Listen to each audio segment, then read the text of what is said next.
My girlfriend said, "Your controlling behavior is suffocating me. I need someone who trusts me." I'd asked why her girls' night photos had men in them. I replied, "You're right. I should trust you more." Then I gave her all the freedom she wanted by ending it. When she realized freedom meant no safety net.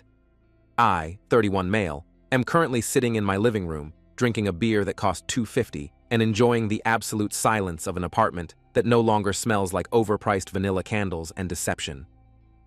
To understand the sheer absurdity of the last week, you have to understand my ex-girlfriend, Bex, 26 female.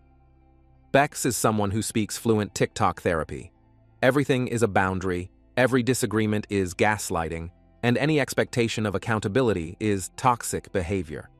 We've been together 2 years. I pay the rent, the utilities, the internet, and the lease on the Audi A3 she drives because her credit score is lower than the temperature in Alaska. She works part-time as a social media coordinator for a boutique, which basically means she posts Instagram stories for $15 an hour and spends the rest of her paycheck on Revolve hauls. Last Tuesday was the catalyst. Bex told me she was having a girls' night with her best friend Kenzie. Standard stuff. I stayed home, ordered a pizza, and played video games. Around 11 p.m. I checked Instagram.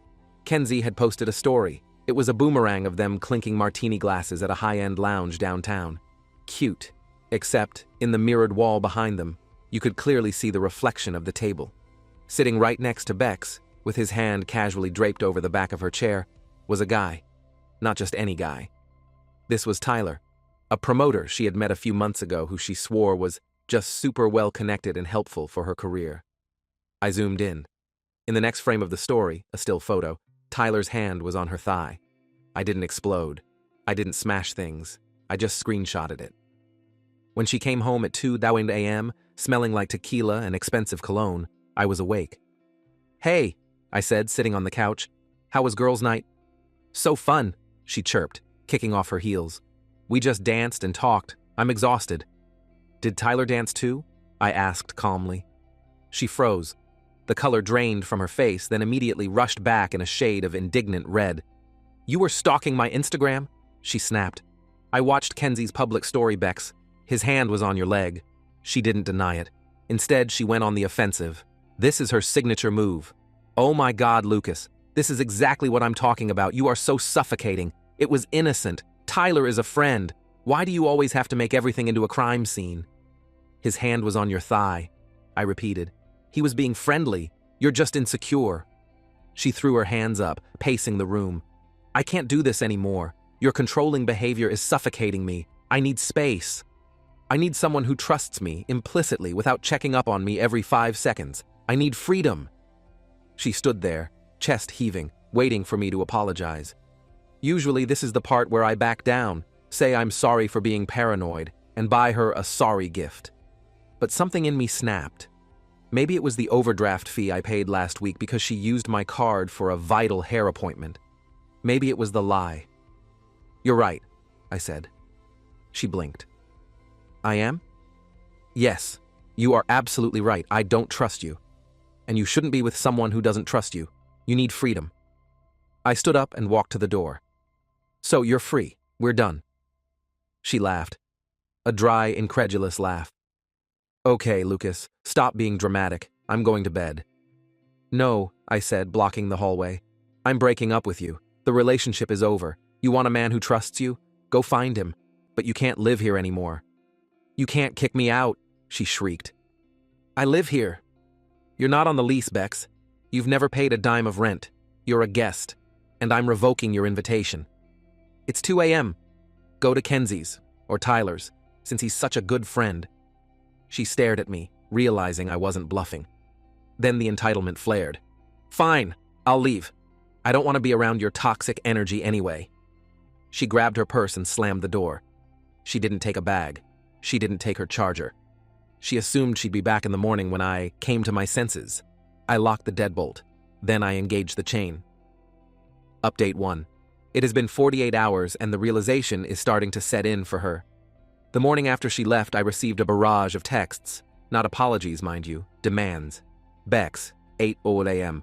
I'm coming by at noon to get my skincare and my Dyson. Make sure you're there." "Bex, 8:05 a.m. And transfer me $200. I had to get an Uber to Kenzie's, and you owe me for the stress. I didn't reply.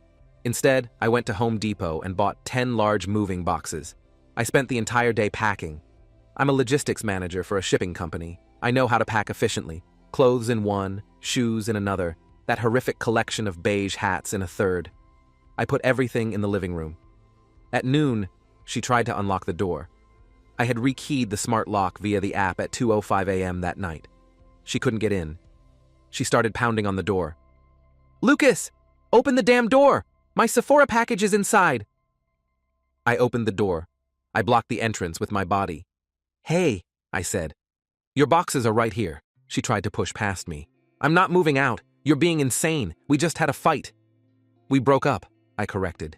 "You said my controlling behavior was suffocating. I removed the control. You are free." "I have nowhere to go," she yelled. "Kenzie lives in a studio. I can't stay there." "Maybe Tyler has room," I suggested. She glared at me. "Stop bringing him up. This isn't about him. This is about you illegally evicting me." "I consulted a lawyer friend this morning." I lied. I hadn't, but I know the tenancy laws in my state. She hasn't established tenancy because she never contributed financially and isn't on any utility bills. "You're a guest who overstayed. Here are your things." I started shoving boxes into the hallway. "I can't take all this," she cried. "I drive an Audi. It won't fit." "Ah, the Audi." "Right," I said. "The Audi." I pulled out my phone. I opened the banking app. I canceled the recurring transfer for the car payment. Then I opened the insurance app and removed her as a driver. "You can take the boxes," I said, "but the car stays." "Excuse me?" Her voice went so high only dogs could hear it. "That is my car." "Is your name on the title?" I asked. "No." "Is your name on the loan?" "No." "Do you pay the insurance?" "No." "It's my car, Bex. I let you drive it because I wanted you to be safe. But since I'm so controlling, I shouldn't be controlling your transportation anymore. You can Uber." She looked at the car key in her hand, then at the boxes, then at me. "You are trying to ruin my life," she whispered, "just because I wanted to have fun with my friends." "No," I said. "I'm letting you handle your own life. That's what adults do." She called Kenzie. Kenzie arrived 20 minutes later in a beat-up Honda Civic. They spent an hour trying to cram Bex's entire wardrobe into the back seat. It was like watching a game of Tetris played by people who hate geometry. Before they left, Bex turned to me. "You're going to regret this. Tyler treats me like a queen. He's going to help me get a lawyer, and we're going to sue you for emotional distress." "Okay," I said. "Tell Tyler I said thanks for the freedom." I shut the door. 10 minutes later, I got a notification from Amazon. Attempted charge, 450 hours, Apple Watch Series 9. Payment declined. She tried to use the credit card on her Amazon account, the one where I was the primary account holder and she was an authorized user. I had canceled her card the second she walked out the door with the boxes. I sent her a text. "The cards are canceled, Bex. Stop trying to spend money you don't have." Her reply came instantly. "You are financial abusing me." I poured a drink. I have a feeling the Tyler era is about to hit some logistical snags. Update 2. It's been a week. The Freedom Tour is apparently not going as planned. I know this because my apartment complex has thin walls in the hallway and Kenzie has a loud voice. 2 days ago, I was coming home from work. Kenzie and Bex were in the lobby. They weren't visiting me, they were trying to get into the mailroom. Bex still had a key to the mailbox, I forgot that one. But I had already requested the lock be changed by management. They were arguing. "I can't keep sleeping on your floor, Kenzie," Bex was hissing. "My back hurts, and your cat keeps peeing on my duvet." "Well, Tyler won't take you," Kenzie snapped back. "He said he lives with 3 guys and they don't want a girl there." I walked past them. I didn't say hello. I just pressed the elevator button. Bex saw me. She rushed over. She looked tired. Her clean girl aesthetic was looking a little frayed. "Lucas," she said, putting on her soft, sad voice. The one she uses when she scratches the car rims. "Can we talk, please?"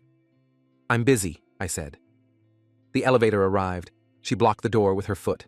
"Please, I made a mistake. I was just stressed. I miss you. I miss us." "You miss the apartment," I said. "And the car, and the credit card." "That's not fair," she cried. "I love you. Tyler was nothing. He was just giving me validation you weren't giving me." So you were cheating, I noted. It wasn't physical, she shouted. Whatever. Look, Kenzie is kicking me out. I have nowhere to go. My parents said I can't come back to Ohio unless I admit I failed, and I can't do that. Please, Lucas, just let me stay in the guest room until I get on my feet. I looked at her. I really looked at her. For 2 years, I thought she was out of my league. I thought I was lucky to have her.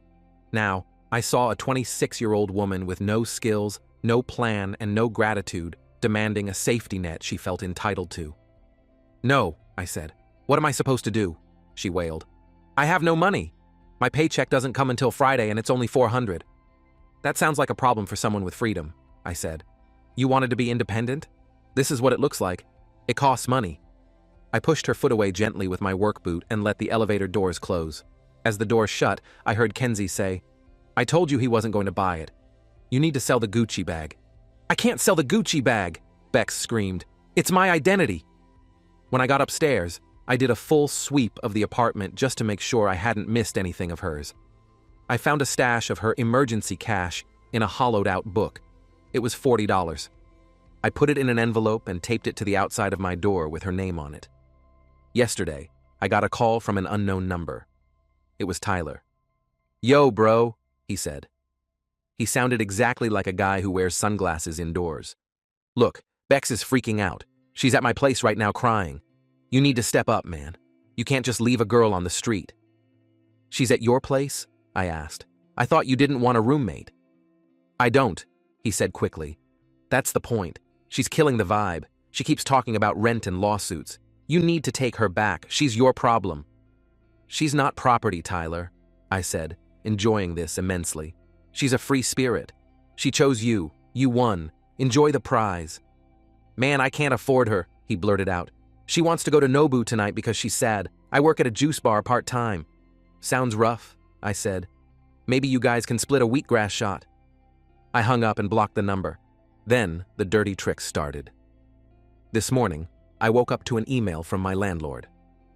Subject: noise complaint and unauthorized subletting. Dear Lucas, we received a report that you are running an unauthorized Airbnb out of your unit and that there have been domestic disturbances. She reported me. She tried to get me evicted so I'd be in the same boat she is. I went straight to the leasing office.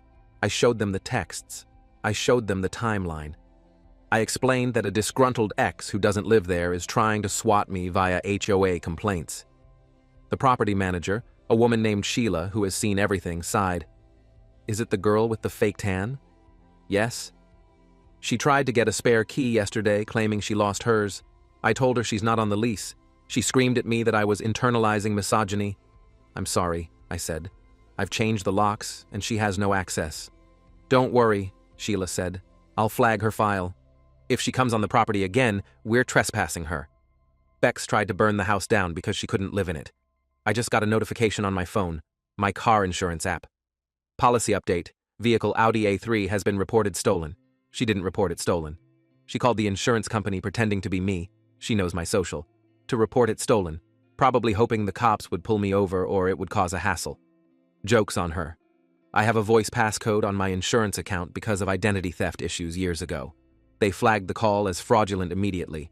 I'm currently on hold with the fraud department. I'm going to file a police report for identity theft. Not to put her in jail, necessarily, but to have a paper trail when she inevitably tries something else. Update 3. Final. It's been a month since the girls' night incident. The dust has settled, and the silence in my apartment is no longer weird. It's peaceful. Here is the accounting of the fallout. After the insurance fraud attempt, I filed the police report. An officer paid a visit to Kenzie's apartment, where Bex was officially crashing on the lease. They didn't arrest her, but they gave her a stern warning about filing false reports and identity fraud. Apparently, facing a uniformed officer in a hallway that smells like cat litter was a reality check. Bex finally realized I wasn't the safety net anymore. I was the electric fence. She ran out of options. Tyler ghosted her. Shocking, I know. Kenzie kicked her out after 2 weeks because Bex refused to get a job that wasn't in her field and couldn't pay her share of the utilities. Kenzie also apparently got tired of Bex wearing her clothes without asking. So, Bex had to make the call she said she'd never make. She called her parents in Ohio. I know this because her dad called me. Stan is a decent guy, a retired mechanic who always thought Bex was too fancy for her own good. "Lucas," he said, sounding tired. "She's coming home. I'm driving the truck down to get her stuff." "I'm sorry, Stan," I said. "I really am." "Don't be," he grunted. "She told us some wild story about you abusing her, locking her out, stealing her car. But I know you, son. And I know her."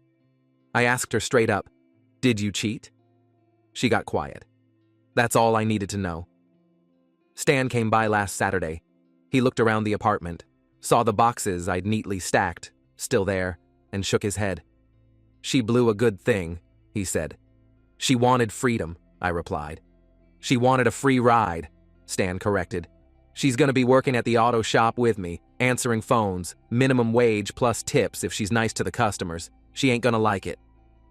He loaded the boxes. He shook my hand. He left. I didn't see Bex. She sat in the truck the whole time, wearing sunglasses, refusing to look at the building. But the final act of entitlement came via email 3 days ago. From Rebecca. Subject: closure. "Lucas, I'm writing this because my therapist says I need to express my truth. You damaged me.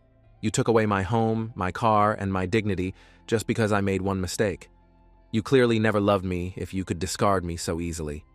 I'm in Ohio now. It's miserable. I hope you're happy in your empty apartment. You might have money, but you don't have a heart. Tyler might have been broke, but at least he made me feel desired. Please forward my Sephora mail, and if you have a soul, you'll Venmo me $500 for the furniture I helped pick out. It's only fair. Goodbye, Bex." I read it. I drank my coffee. I replied, "Bex, 1. I didn't take your car. It was never yours. 2. I didn't take your home. You left it. 3. I didn't take your dignity. You left that at the lounge with Tyler. 4. The furniture you picked out was paid for with my card. You picked it out, I bought it. That makes it mine. 5. I marked your Sephora mail return to sender. Good luck at the auto shop. Lucas." I haven't heard back. Yesterday, I went to the grocery store.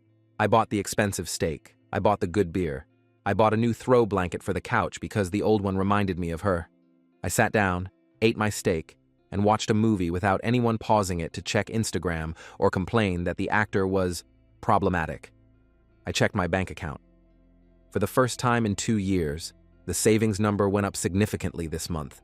Freedom isn't about doing whatever you want without consequences.